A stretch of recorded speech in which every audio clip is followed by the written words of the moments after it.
Magandang hapon, Bayang Pilipinas, bansang walang nako-convict na big time na kriminal kundi ang mga simpleng Harry, Tom and Dick. Minsan may mga hatol na binabaligtad na patago ng ilang mga lintik. Dito sa bansa, sa hangin lang nawawala ang baril ng mga baboy, buhaya at piik. Welcome sa programang gustong magmura ng click tayo, no? Click na click ang programa. But that wouldn't be right. Welcome sa Afternoon Delight.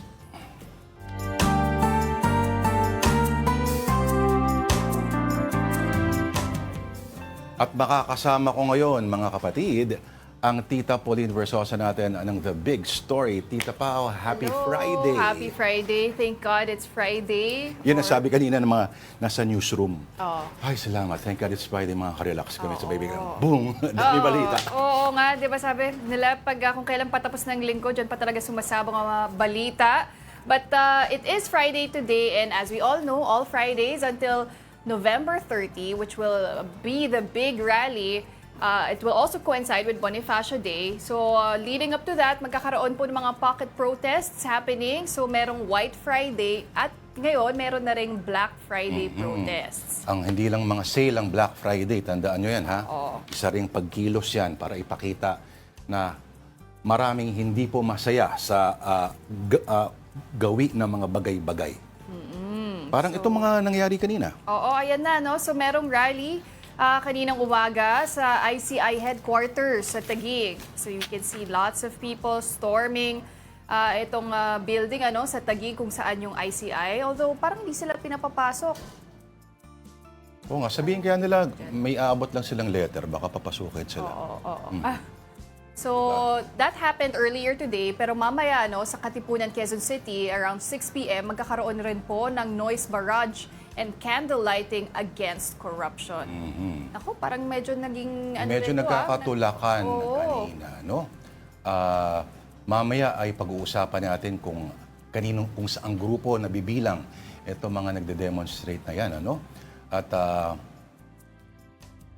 sila kaya magpunta rin halimbawa sa ombudsman o sa Sandigan Bayan kung malaman nila. No? Minsan kasi talagang may pisikal na manifestasyon kadalasan na kailangan mangyayari na hindi lang sapat siguro para sa ibang tao yung pagpapahayag ng sentimento sa comment section or sa social media dahil marami talagang makakapal ang balat. Pero meron po ang idol natin na si Jarius Bondok, ang opinion columnist po ng Philippine Star. Sa kanyang column, meron siyang interesting na pinoint out. So it's been 3 months mula nung sumabog itong flood control scandal. At mula nung September 21st anti-corruption rallies, Tita Pao, ilang mga protesters ang dinampot? 216. Pero bilang ng mga politiko na nadadawit na naaresto dahil sila'y konektado dito sa kontrobersyang ito. Ako, 0. Nganga, bokya, itlog, zilch, kaput, nil. Ano pa? Wala Talagang non-existent 0. Mascom student ka talaga. Oo, wala. Okay, samantala, ito, more on numbers, ha? 4. Ano ang 4, Tita Pao? Oo, so 4 ang nadadawit o incumbent senators, 2 past, kasama na rin po ang 19 congressman na nalilink dito sa flood projects na kickbacks, yung SOP na tinatawag, and yet, wala pa rin tayong ang naririnig na development dyan. Partner, kanina kay Manong Ted Filon, na-interview niya yung isang estudyante na pinadalhan ng sabina ng PNP. Estudyante kasi nadadawit siya doon sa September 21, no? Siya ay taga PUP, no? Sa student council din siya. Pero biruin mo 'yun, yung student council, yung student protester napapadala ng sabina. Pero yung mga dapat nananagot, asan po? Ay nako. Nakalaya pa. At eto pa, di ba maraming na-excite kahapon? Na ay sa wakas nakinig rin sila sa tao at may televised hearings na rin. Pero ang House probe na terminate na ang live streaming next week, hindi pa Sigurado. mangyayari. Ayusin Oo. pa raw nila. Oo. So, ayan na nga, no, next week kasi wala daw si former DPWH Secretary Babe Singson. Aba. Kaya wala daw munang live stream. Magkakaroon naman daw, pero hindi lang next week. Medyo ma-delay lang. Bakit nung panahon ng pandemya, yung nasa iba-ibang lugar yung mga tao, nakakapag-hearing naman sila. Oo nga. Paalala mo yon, formally Oo. investigation. Oo. Pinato naman sila, no? Pero ewan natin, either gusto ko sabihin parang kung gusto may paraan, pag ayaw, Yes. kumain na lang. Yes. Tama ba yung sinabi ko? Hindi eh. Oo. Oh. At this point, we now go to the biggest headline at this hour, the acquittal of former Senator and now Chief Presidential Legal Counsel Juan Ponce Enrile et al. And others over the pork barrel scam. The Sandigan Bayan has cleared Enrile, his ex-Chief of Staff Gigi Reyes, and businesswoman Janet Lim Napoles of 15 counts of graft over the PDAF scam. The court ruled that prosecutors failed to prove beyond reasonable doubt that the three conspired to amass over 172 million pesos in kickbacks. No civil liability was imposed on Enrile, but Napoles was ordered to return millions to the Bureau of Treasury. All right, and another legal development, this time over at The Hague. The International Criminal Court, or ICC, has reaffirmed its jurisdiction to try former President Rodrigo Duterte. Duterte's camp had argued that the ICC lost authority over the case after the Philippines withdrew from the court in 2019. However, the court said a preliminary examination launched on Duterte's drug war before the withdrawal was enough to retain jurisdiction. The judges ruled the case was already under consideration. Meantime, a separate review is underway to determine whether the 80-year-old Duterte is medically fit to stand trial. He is facing crimes against humanity charges linked to murders during his administration's war on drugs. Meantime, Ombudsman Boying Remulla has backtracked on his bid to have Senator Joel Villanueva dismissed. On Thursday, Remulla sent a communication to Senate President Tito Soto to enforce the dismissal of Villanueva over a pork barrel scam way back 2009.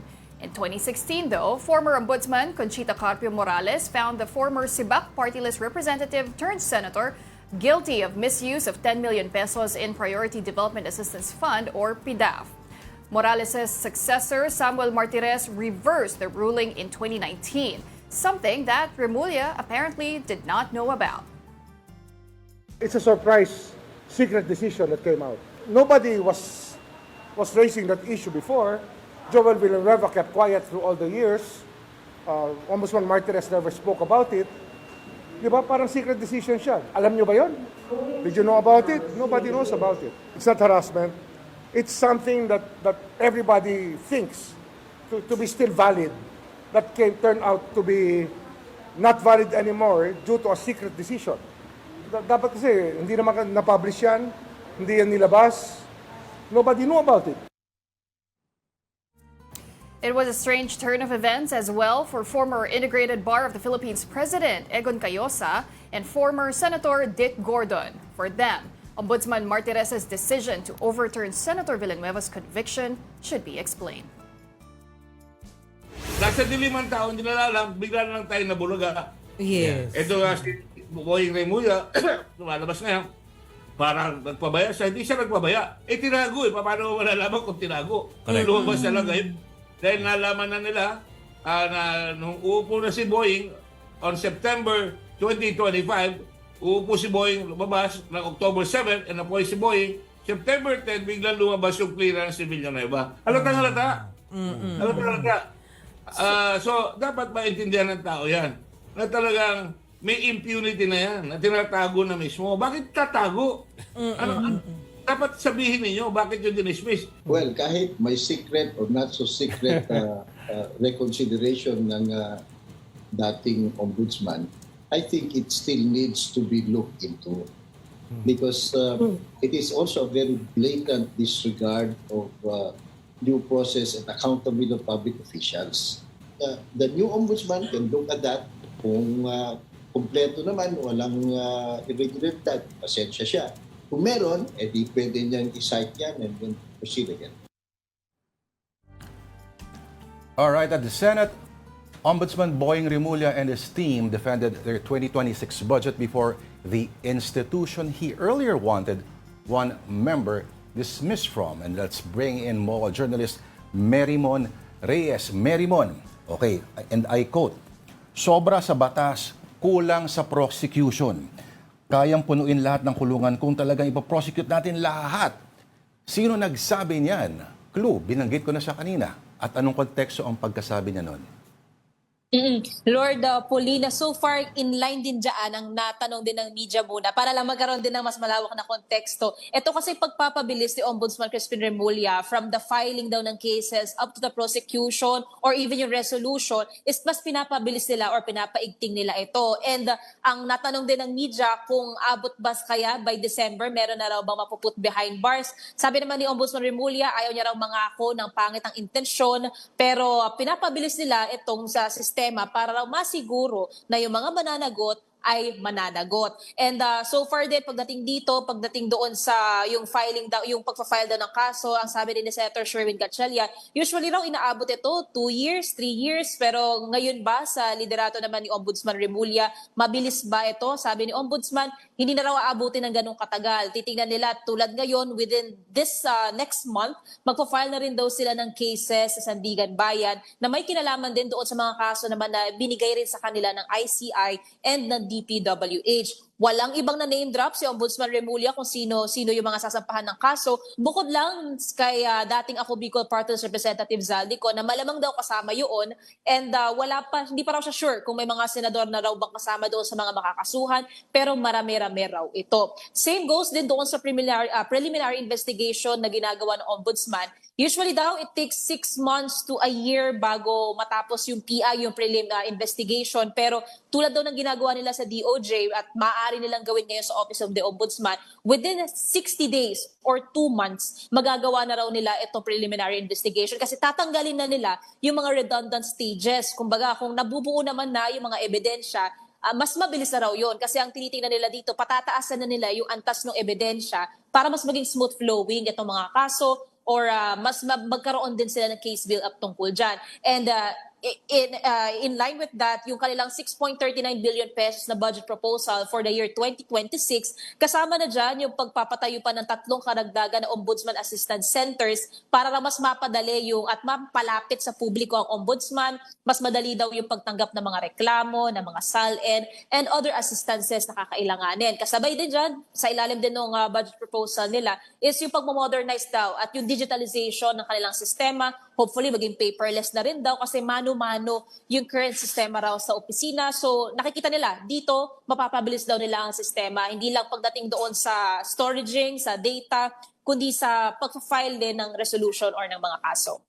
Oo, parang isa kasi talaga yan sa ikinagulat ni Ombudsman Remulla, no? Yung lack of digitalization sa Office of the Ombudsman, kaya marami talagang backlog. But Merimon, alam naman natin na ito nga si Ombudsman Remulla, nag-backtrack na siya sa kanyang plano na i-enforce itong 2016 dismissal ni Senator Joel Villanueva. Pero na-discuss pa rin ba yun kanina Buti lang, hindi member ng Finance Committee. Oo nga, si Senator. Pero, so nabanggit ba yun kanina, Merimon? Pauline, actually, ang sabi ng Ombudsman Remulla, ayaw niya na raw sana pag-usapan ito. And natanong din natin si Ombudsman kung nakausap na ba niya si Senator Joel, kung nakausap ba sila even ni Ombudsman na Martires. So far, hindi naman daw. Si SP Soto, nagte-text daw sila. Pero tungkol dito, yung nasabi kasi ni Ombudsman Martires na hindi naman daw yon secret decision, sabi ni Ombudsman Remulla, hindi niya raw alam. Kasi bakit hindi raw alam ng publiko, hindi raw alam ng taong bayan, maging mga tao daw sa Senado, yung mga senador, wala rin daw ka-idea tungkol doon sa naging reversal ng desisyon or ng dismissal order. Same goes din na sinabi rin ni Ombudsman Remulla, may public interest daw kasi itong kaso na to, itong issue na to. So, yung idea daw na bakit hindi raw alam ng publiko, alam daw kasi ng mga tao, may hustisya na raw, tapos biglaan may reversal pala. So, hindi raw magandang tignan yon. Kaya, pero ang sabi naman ni Ombudsman Remulla, pag-aaralan pa rin naman daw nila ito, kasama na yung timeline, since may isang dekada na rin yung lumipas na taon tungkol dito. And natanong din natin kung maaari bang mabuksan ulit yung dismissal order if ever lang naman na naaral na talaga ito. Sabi ni Ombudsman Remulla, they'll look into it. Titingnan muna talaga nila lahat ng mga aspeto tungkol doon sa kaso. O baka sakali lang, Marymon, ito, ay tanong kahapon sa story ko, maganda yung punto. So kung yung dating ombudsman ay ni-reverse yung desisyon ng previous congressman, ibig sabihin ba nito, yung kasalukuyang ombudsman, Can pwede niya rin reverse. i-reverse Oo. yung desisyon na ito. So ano lang yan, latag lang natin ang tanong na. Theoretical, oo. Pero magkano budget ba hinihingi ng Office of the Ombudsman, Marymon? Pagdating doon sa mga plano nila yung sa pagpapatayo ng Ombudsman Assistance Centers, 45 milyong piso. Pagdating doon sa modernization or yung kasama na dyan, yung tinitingnan nila yung paggamit din daw ng AI, yung sa training din daw ng kanilang mga employee, plus yung digitalization, ang tinitingnan din nila dito is lagpas 500 milyong piso ang i-allocate sa ilalim ng 6.39 billion pesos na proposed budget nila. Actually, itong budget nila mas mataas ito ng around 500 billion pesos compared for the year 2025. Pero so far, ang sabi naman ni Ombudsman Remulla, lahat ito para malinis talaga nila and sa taas din yung standard ng opisina. And tungkol nga doon sa kung pwede niya pa bang i-reverse yung naging reversal ni dating Ombudsman Martires, wala siyang binigay again na direct na answer. Basta ang sabi niya, pag-aaralan at pinag-aaralan pa raw nila ito, kasama na rin yung timeline. Kasi nagkagulatan na lang din daw, nalaman niya na lang na may reversal nung nasa isang panayam naman siya sa isang Kahit media tayo, outfit. nagkaagulatan tayo dito kahapon. Oo, ganitong parang oras yung dating din. kasi na parang blindsided, Kasi for sure, when Ombudsman Remulla enter the office at nakita niya yung order na yon, i-enforce niya. Hindi niya nakita yung document kung saan na-dismiss yung Oo. yung May decision. isang legal expert na taga-UP sabi, alam mo kung within the office lang yon, hindi yun considered na memo lang yun. Parang internal memo. Oh, internal memo lang yun. And because this case was so highly publicized noong 2016, bakit hindi rin, 'di ba, ni broadcast yung decision Eh di wow. na i-dismiss? Yun na lang masasabi Yun ang sabi. natin. Eh di wow.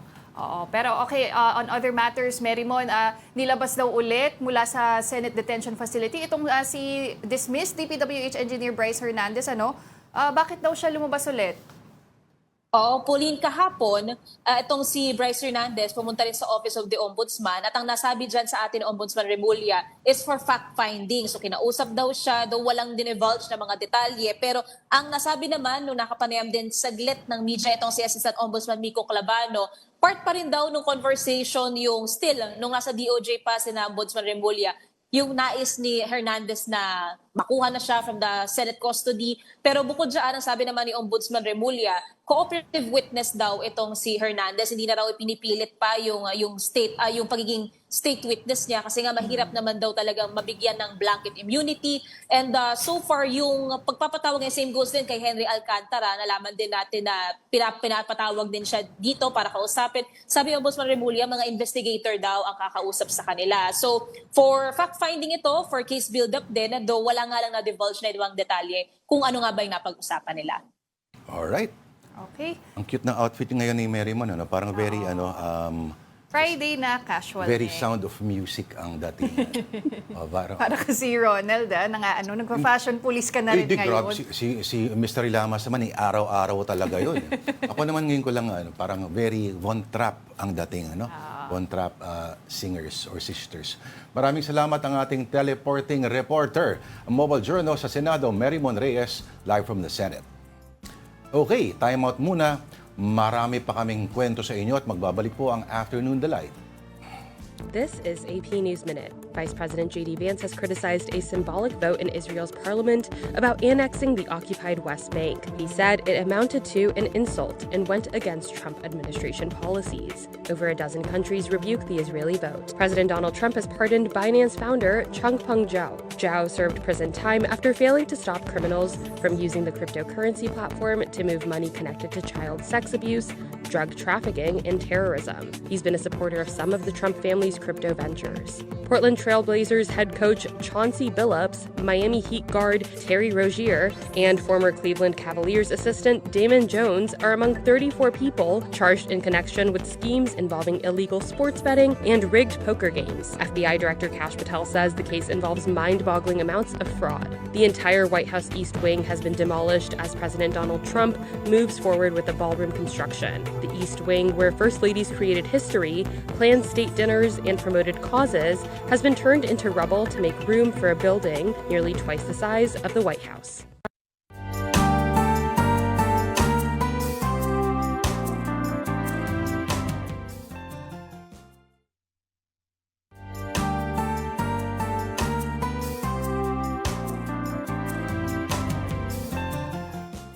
Alright, this is still Afternoon Delight on One News. Ako po si Lord de Vera. At ako naman po si Pauline Verzosa. Thanks for staying with us. Alright, and now we bring you a quick rundown of more stories on One News. President Bongbong Marcos will attend the 47th ASEAN Summit in Kuala Lumpur, Malaysia from October 26 to 28. Marcos is expected to join 14 leaders-level meetings and several signing ceremonies, including the admission of Timor-Leste as ASEAN's 11th member.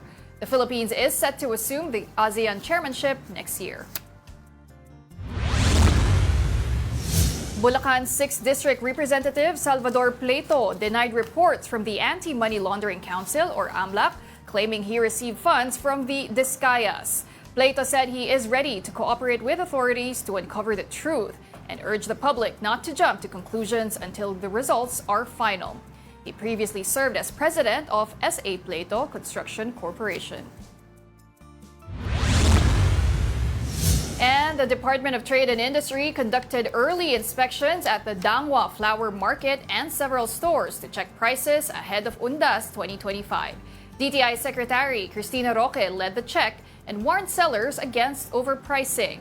Meanwhile, the Department of Transportation and the Ninoy Aquino International Airport Consortium inspected Terminal 3 to assess readiness for the expected surge of passengers.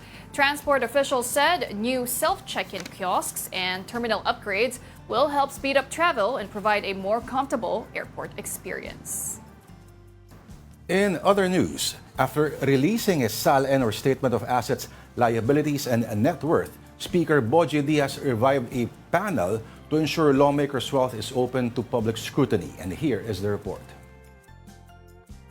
The House of Representatives on Tuesday has reconstituted its Review and Compliance Committee for Statement of Assets, Liabilities, and Net Worth, or SALN. This was the panel created by the 17th Congress to ensure that all congressmen submit their respective SALNs. It also has the power to file show cause orders against lawmakers who refuse to publicize their wealth. Reviving the panel, House Speaker Bogie Diaz said reinforces the Chamber's commitment to earlier memorandums, ensuring the proper filing, review, and public access to their SALNs. Deputy Speaker Ferdinand Hernandez was appointed committee chair, while Representatives Lawrence Defensor and Miro Kimbo were designated as vice chairpersons. So far, there are at least 10 lawmakers in the lower chamber who have already publicized their SALN. The Speaker led the list with 121 million peso worth of total assets. That includes 12 agricultural properties and 4 residential lots and homes. Some were bought in the 1990s, while others were inherited. What particularly stands out in his SALN, however, is the number of relatives he has in public office. While his political dynasty was known to include at least 6 members, the full list shows 16, including a nephew who happens to be the Philippine ambassador to Switzerland. Other early birds in the SALN reveal are mostly from the minority, including the Makabayan Bloc and the 3 congressmen of Akbayan. Kamanggagawa Party List Representative Eli San Fernando encouraged his colleagues to also publicize their SALNs. For him, every Filipino has the right to know how elected officials got their wealth, as every centavo of their salary comes from the hard work of every citizen. His suggestion, post the SALNs in the House's website or Facebook page instead of the usual complex process. Hayaan natin na usisain yung buhay natin ng mga tao. When we entered public service, nag-decide din tayo na yung private life natin ay sinasakripisyo na natin at ibinubukas natin yung buhay natin sa mapang-usisang mata ng mga tao. Gawin natin kahiyahiya yung korupsyon. Gawin natin kahiyahiya yung extravagant and lavish lifestyle. Kung tingin naman natin, walang dapat ikahiya, edi public natin. For News 5, I'm Marian Enriquez. We are One News. A group of disaster survivors and progressive organizations staged a protest outside the Department of Energy complex today. not for protests against rising electricity prices. prices. But that is where the Office of the Independent Commission for Infrastructure is located. And for details, we have mobile journalist Arles de los Santos. Arles, anong nangyari sa rally? Sino-sino ang mga survivors na ito? Lord at Pauline, magandang tanghali. No? Kanina nga ay nagsagawa ng kilos protesta ang ilan sa mga kasapi ng progresibong grupo na may pangalan na People's Surge National Alliance of Disaster Survivors and Victims for Compensation and Justice sa isinagawa na kanilang kilos protesta nga sa DOE compound sa Taguig City kung saan makikita ang tanggapan ng Independent Commission for Infrastructure. Ang kanilang panawagan ay pag-aalis ng umano'y whitewashing at cover-up na inasinagawa ng ICI sa gumugulong nitong investigasyon hinggil sa mga manumalyang flood control projects ng pamahalaan. Kanina, no, talagang nakita natin kung paano nga sinubukan makipaghilaan nitong mga aktivista at nitong mga marshal, no, ng DOE compound sa Taguig City para lamang hindi makapasok itong mga progresibong grupo na ito. Ayan, makikita ninyo sa inyong video kung paano nga sila naghilaan, no, hindi sila nakapasok doon sa loob mismo ng ICI, pero talagang mariina ang kanilang panawagan para nga sa mabilis na pagpapanagot dito sa mga nasasangkot na mga personalidad sa flood control scandal ng pamahalaan. Mula raw nang nagsimula noong investigasyon ng Independent Commission for Infrastructure ay hindi pa rin daw nito napapakasuhan o naipakukulong ang sinumang mga individual na isinangkot sa mga pagdinig ng Senate Blue Hearing Committee o maging ng Kongreso kahit daw yung mga testimonya ng mga ito ay malinaw naman at pinanumpaan na. Bukod pa sa kanila, mahalaga daw yung partisipasyon sana ng publiko at dagdagan pa yung mga personalidad na nagsasagawa ng investigasyon ng ICI. Les, lilinawin ko lang ha. Hindi ka naman nakakulong, no? Kasi yung likod mo, kinakabahan ako, may parang mga rehas ako nakikita eh. Lord, andito kasi tayo sa New Quezon City Jail, no? Kung saan ay bumisita dito ang ilan sa mga kasama natin mula sa media at ang Independent Commission for Infrastructure kasama na nga itong si Justice Andres Reyes at maging si DILG Secretary John Vic Remulla at ang chairperson, ang commissioner rather, ng ICI na si Babe Singson. So Lord, medyo quick tour lang tayo dito, no? Ito yung bago na gusali, no, 5 palapag ito na gusali ng New Quezon City Jail kung saan meron itong 108 na mga kwarto at kaya raw nitong mag-accommodate ng 1,080 na mga inmates. Pero sa ating pakikipanayam kanina sa ilan sa mga opisyal ng pamahalaan ng DILG at ICI, kung titignan natin, doon pa lamang daw sa 421 na mga suspected flood control projects at kung bibilangin kung ilan yung nasasangkot doon ay tila kulang pa raw ito. Uy, wala pang amoy, no, Arles? Hindi pa amoy... Sa ngayon, Lord, wala pa. Medyo Wala pa. amoy bagong gawa. Though makikita naman natin na silyado, no, yung bawat pasilidad dito, no. So ito yung kanilang kwarto. Ayan yung kanilang kwarto dito. Yan, so may ilan na may mga kutsyon na, pero ito ay wala pa sa ngayon. And then meron din silang mga palikuran dito. Ang ganda na kulay ng floor, Yan. Arles, ha? Oo nga, sasabihin ko sana na interested ako dun sa choice of colors kasi Okay pala, no? merong neon green, Oo, pink, red. Parang Squid Game nga, sabi nung iba eh. I'm sure may logic yan kung bakit neon Oo nga green yan. Oo, no? Siguro para pag, pag nahulog ko nangyari yung mga pera-pera ang tinatago nila, makikita agad. Or Arles, ano raw ba sabi dyan, yan ba yung naka-divide according to, let's say, yan mga gang ng mga congressman, yung dito naman yung gang ng mga senador, Yung mga o versus mga contractors.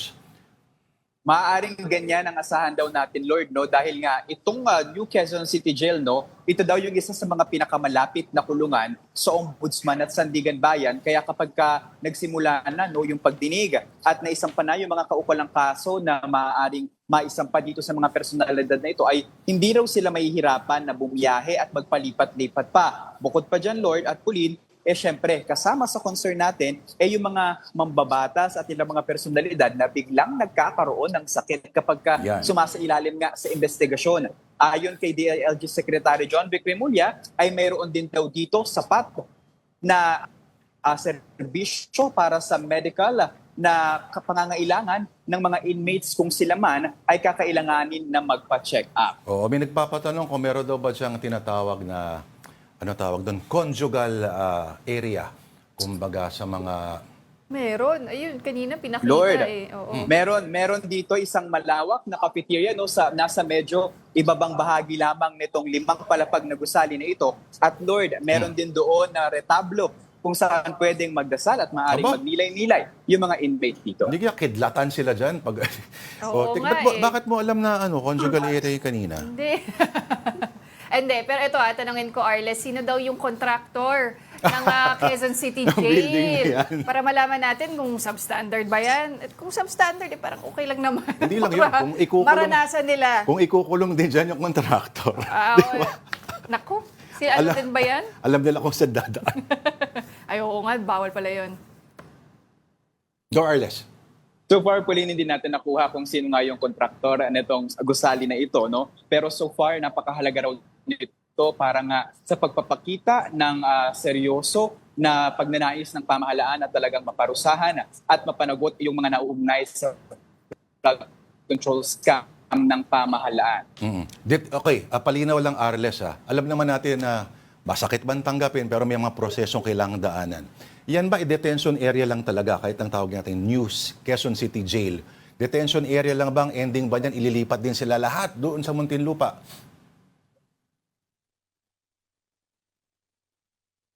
Maaaring ganyan yung kalabasan, Lord, once magkaroon ng conviction. Kung maalala ninyo, yung ilan sa mga personalidad, kagaya ni Janet Lim Napoles, ay ngayon ay nagsuserve na doon sa Women's Correctional sa Mandaluyong, kung tama ang ating pagkakaalala. Pero siya kasi ay convicted na sa ilang mga kaso sa paggulong ng ilang mga taon. So ganun din ang maaari nating asahan kung either sa Muntinlupa ba o sa mga regional jail facilities dito sa ating bansa. Okay, strictly lang for lawmakers ba? Tama ba, Arles? Palinaw lang, pang lawmakers lang talaga yan.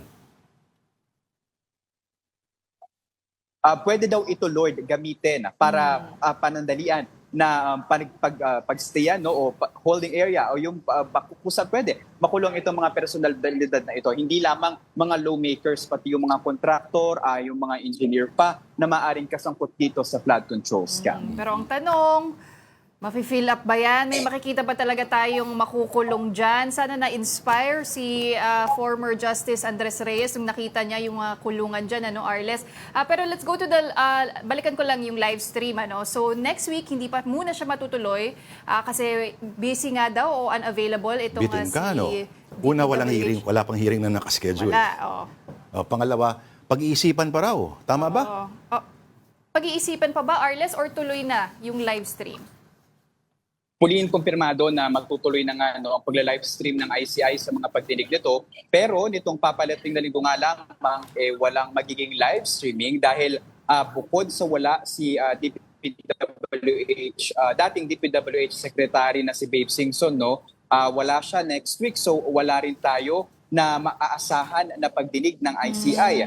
Kaya naman sa ngayon ay binubuo pa daw ng komisyon ang kanilang rules of procedure kung paano nga ba isagawa itong live streaming. Kasi Pauline, mahalaga na ma-determine kung saan platform nga ba gagamitin, makikita ito, sino-sino yung mabibigyan ng access doon sa pagdinig mismo, at kung tayo ba at ang mga kasama natin sa media ay nandoon lamang sa holding area. Pero paglilinaw naman ito ni Justice Andres Reyes dahil kasama sa ating mga itinatanong kung magkakaroon nga ba tayo ng access doon sa mga nakaraan nilang pagdinig para malaman din natin kung ano nga ba yung mga naging revelasyon at mga naging pangyayari doon sa kanilang pagdinig. Ayon kay Justice Reyes ay hindi na raw nila ito ilalabas dahil ayaw nilang mag-telegraph ng kanilang isinasagawang investigasyon sa iba pang mga personalidad na maaaring kasangkot dito sa flood control scam. Tama ba? Nag-press con daw recently itong executive director.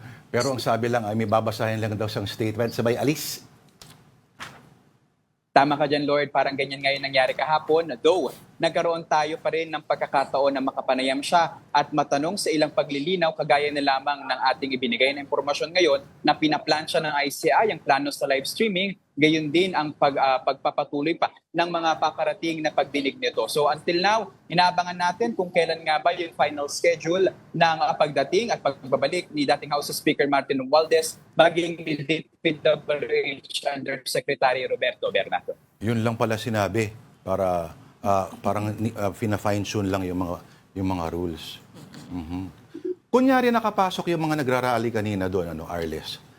Ano naman ang aabutan nila sa loob ng opisina ng ICI kung sakali? So far, Lord, no, nagkaroon tayo ng pagkakataon na makapanayama. Yung mga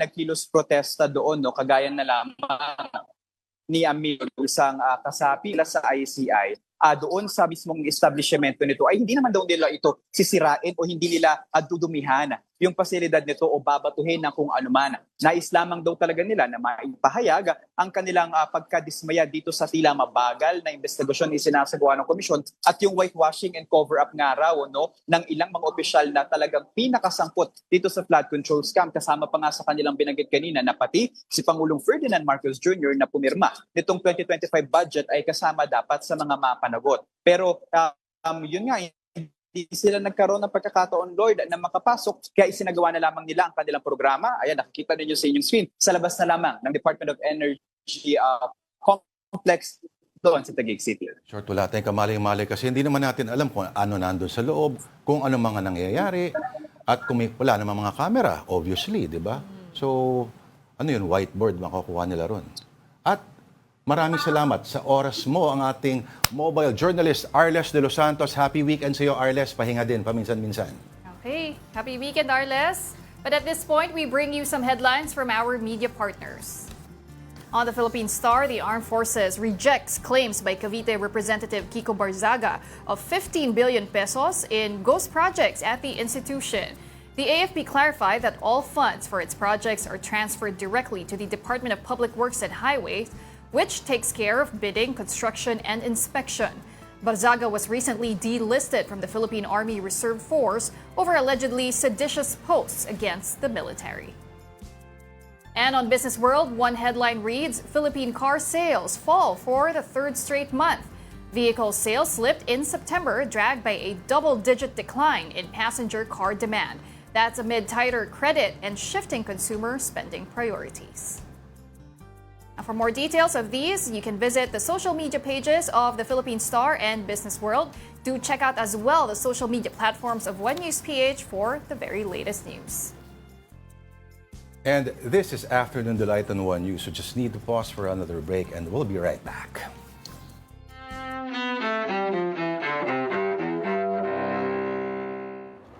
October 24th, 1945, birth of the United Nations. The charter of the global organization takes effect nearly 2 months after the Japanese surrender, ending World War II. 1952, Dwight Eisenhower promises to bring the Korean War to an end. The Republican candidate for president makes his pledge on the campaign trail. Only in that way could I learn how best to serve the American people in the cause of peace. I shall go to Korea. Eisenhower wins the presidential election and visits Korea over a month later. 2002. In Maryland, authorities arrest 2 people in connection with weeks of deadly sniper attacks in the Washington, D.C. area. They catch John Mohammed and Lee Malvo after the series of shootings kills 10 people and wounds 3. Mohammed is sentenced to death in Virginia and life in prison in Maryland. Malvo gets a life sentence in both states. 2003. The supersonic Concorde makes its last transatlantic trip, concluding 27 years of commercial service. 3 of the luxury passenger jets land at Heathrow Airport outside London, all arriving from New York's John F. Kennedy Airport. 2005. Civil rights activist Rosa Parks dies. In 1955, Parks made a simple decision that sparked a revolution. When a white man demanded she give up her seat on a Montgomery, Alabama bus, the then 42-year-old seamstress said no. Her act of defiance earned her the title Mother of the Civil Rights Movement. Parks was 92. And 1991.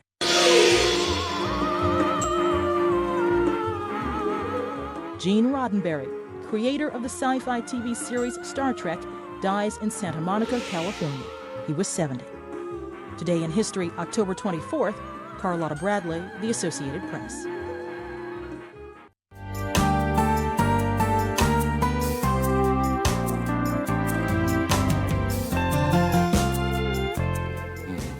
Alright, nagbabalik po ang Afternoon Delight. Tito Lord de Vera po at ang ating tita Pauline Versosa at your service. Ayan. Okay, but at this point, let's serve some latest news first in local showbiz. Here's some sad news. 19-year-old content creator Emmanuel or Eman Atienza has passed away. Her family announced the news in a joint statement on Instagram today. TV host Kuya Kim Atienza and his wife Felicia described their daughter Eman as a joyful and compassionate person who openly shared her mental health journey to help others feel less lonely. The Atienza family asked the public to honor her memory by practicing compassion, courage, and kindness in daily life. And in other news, a Bacoor court has found actor Archie Alemania guilty of acts of lasciviousness in a case filed by actress Rita Daniela. According to the legal team of Daniela, Alemania was sentenced to up to 1 year in jail and ordered to pay 20,000 pesos in civil indemnity and 20,000 pesos in moral damages. The case stemmed from a 2024 incident where Daniela accused Alemania of sexually violating her while they were riding home from a gathering. And actress Andrea Brillantes is now a kapatid. She signed a partnership with MQuest Ventures on Thursday, attended by MQuest chairman Manny V. Pangilinan. The collaboration will include a film project set to be released under MQuest. So, nakikiramay po kami sa family ni Kuya Kim Atienza, of course, the entire Atienza family. So, si Eman, she's a content creator. Ako, personally, fan ako niya pag nakikita ko siya, yung videos niya. Parang she's really peak Gen Z and she was really sharing her personality, her life with others. And hopefully, this is a reminder for everyone nga to always be kind and to be compassionate. Alright, but dahil Friday na po, let's try to end the week on a positive note. Our delight of the day is barbecue. With rice. With rice. Oh, so late lunch po tayo dito this afternoon. Hindi pa ako kumakain. Ako rin takam na ako. Ang bango, di ba? Anong sistema mo kapag ganyan mo barbecue? Anong sistema ba? Kailangan ba may Yung sistema? puting kanin, pinapapahid ko muna sa kanya. Yan. I shall smear the surface Parang of the ngayon ko lang mound. narinig na kailangan may sistema sa pagkain ng barbecue. Kasi, kesa naman yung sauce niya ay mapunta pa doon sa plato. Hindi ko naman sayang. didilaan yung plato, nakakahiya naman, di ba? Although kung hindi ka nakatingin, baka gawin ko yun. Oo. Sige. Pero ito Hindi ngayon, ako titingin. pinapahid ko siya kasi sayang siya eh. Sige, habang pinapahid mo yung kanin mo, Tito Lord, let's check out some stories on social media. First up, on One News, many Filipinos cope with stress through prayer. That's according to the latest Social Weather Station survey. The survey says 16% of adult Filipinos cope with stress by praying, 14% by resting or sleeping, 11% by going out or taking leisure trips, 7% by positive thinking, 6% by focusing on work or school, nako, workaholic, and 5% spend time with their family or exercise or go out for walks. Meanwhile, 4% play sports or online games, 4% also do chores, talk to friends, watch TV, watch movies, eat out, and listen to music, while 2% browse social media or drink alcohol. Yan ang totoo. 2% lang. Diyan ako naniniwala. Oo. Tapos, Praying daw. Ilang percent yung praying? 16%. Bakit latan kayo dyan, hoy? So marami pa to, pero merong 1% gardening, farming, smoking, cigarettes pa daw. Ito, totoo to. 0.4% Crying. crying. Bakit parang ang baba naman ata? No. And then 0.2% seeking medical help. Oo. Parang ano yan, partner eh. Alam mo ba yung laging mataas yung mga number of book readers sa Pilipinas pag nagsasurvey. Oo. Kaya laging Pero parang ang questionable. taas ng reading ng populasyon, ng mga readers. Nagbabasa raw sila ng libro. Parang ano lang yan, may stranger lang tanong sa'yo, so nagbabasa ka ba? Oo. Oo, syempre, di ba? So paano ka nagko-cope? Matik yan sa mga Pinoy eh. Bali, dumudulog ka lang po ako sa, tatawag po ako kay Christ. Ganun. Si Jesus po lagi ang pumapagitna sa aming relasyon. So, medyo duda ka dun sa resulta Duda ako ng dyan. survey. Dun ka sa 4%. 4% baka yun pa yung totoo. Or, may nakasulat ba nagmumura? Wala. Or Talking to friends, meron. may nakalagay ba doon, magko-comment sa comment section sa Oo social nga, media? meron pero parang mababa yung checking. Siyempre, hindi aamin yun. O, yun na nga. Oo. O, Pang-totrol yan. kailangan Baka maging number honest 2 po pa. tayo sa mga survey para accurate yan. O paano tayo matutulungan kung nagsisinungaling Oo, tayong tama, lahat? tama naman. O sige, next story naman po tayo. Unless yung dasal ay, Diyos ko, sana magkapera na ako. Dasal ba yun? Hindi yun Baka totoong counted din dasal. naman yun. Counted yun. Hindi, ano lang yun parang expression. Aspiration. O sige, ito, on the Philippine Parang, Star ay naman. Lord, sana mamatay ng mga magnanakaw. Hindi yun dasal. Medyo dasal na rin. Gawin na rin nilang dasal yan. Okay, on the Philippine Star via Life, one report says the Philippines ranks 15th in the world with the most weekly online purchases. Ay, nako, mga Pilipino, mabilis mabudol sa online shopping. I feel attacked. Bakit? Anong problema doon? Hindi. Ano raw? Ilan Pasok daw? sa top 15 countries na mahilig Oo. mag-online shopping. Sinabi ba nila kung bumibili sila o nag-add to cart lang? Bumibili. Bibili. Oo. Ano ba binibili nila? Baka yung mga ano lang yan, yung mga maliliit na mga... Di ba? Mahilig tayo sa ganun, yung mga abubot. Ayun na nga eh. Actually, ako medyo concerned ako dyan. Kasi tayo, di ba, ang bilis natin mabudol dahil sa labas ng mga ads sa timeline nyo, sa feed nyo. Minsan yung mga live pa yan, di ba, na live selling. Ang dali na nga mag-click at mag-check out. But you also have to be mindful with your money, di ba? Hindi yung kung ano-anong abubot. Kung lang yung marami kami binibili. sa lapi, ano magagawa mo? Sorry naman. Sorry kayong mga nasa laylayan. Oo. Kasi, Ano yung sorry na lang kami. Ano yung pinakamaraming mong na-purchase na item of all time Sa online? sa online? Siguro grocery. Ayan. Ako, hack Grocery? ko yan. Talaga? Yung mga Mas mura ba? personal, car shampoo, ganyan. Mas mura yan. May Tingnan mga niyo voucher. Naman, ganda-ganda niya. Oo. Pero kung baka ito naman kasi tayo- dahil maganda ka, hindi mo na kailangan ng Uy, in hindi. person. Pero minsan nag-add to cart ako ng mga parang gusto kong damit. Pero sabi ko, hindi ko naman kailangan yan. Kailangan may self-control. Alam mo kasi, Pao, kahit sako ang isuot sa'yo, maganda ka pa Hindi. rin. Gaganda yung sako pag Bakit ikaw, ano sa'yo. binibili mo? Nakakahiya eh. Ano, sige na. Aklat, tsaka plaka. Ba't nakakahiya yun? Hindi, maganda naman. At least, may Tanong mo ano value yung mga title binibili ng mga mo. aklat. Pwede ba yan sa TV? Hindi. Huwag na. NSFW. Okay, celebrate lang natin ang pagka-Pinoy natin. Some more in today's I Saw the Signs.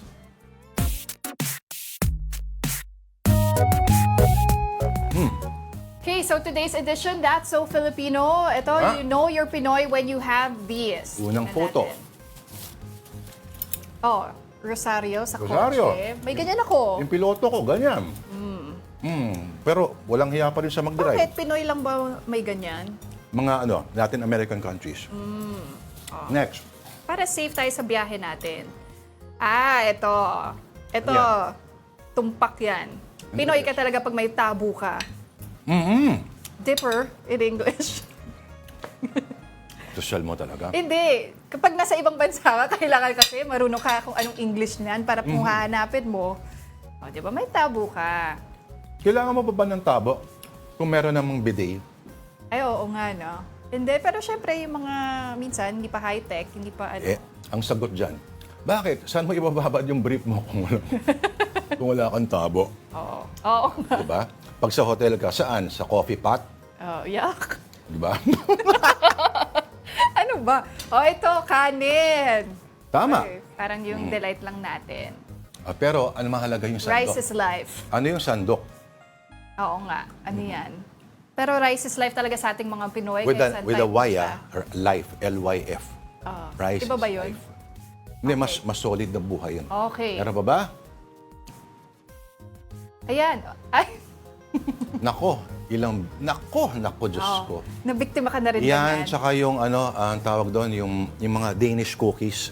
Oo, na yung lata. tin ka. Oo. Sa mga magulang o mga magiging magulang, huwag yung sakta ng damdamin ng mga anak ninyo gaya ng ginawa sa amin ng mga magulang namin. Pero when you think about it- excite ka din, puso mo, tuwan-tuwa ka na, di ba? Pag kukuha ka na ng cup, excited ka na. Cookies and cream. Cookies and cream, Oo, pagbukas sarap. mo yung tilapia, nakatingin sa'yo ng gano'n, no? Oh, but when you think about it, at least sustainable, di ba? Inuulit mo yung, sayang naman yung plastic. Pero tanggalin nila yung label, di ba? Para, Lagyan nila. ang Tilapia. ang pinakamasakit sa lahat, alam mo yan, Pao, Oo. ang paasahin. Parang may hugot Oh, pag-usapan mo na, pag-isipan mo na lang yan this weekend. But for 0.4%. But for this week, that will do it for us here on Afternoon Delight. Ako po si Pauline Verzosa. Enjoy your weekend. Namimiss ka namin, Tita Pau. Sa Lunes ulit, 2:00 in punto. Patawad po sa mga pabati ninyo, mga comments na hindi po namin mababasa kasi wala ng oras. Ako po si Lord de Vera.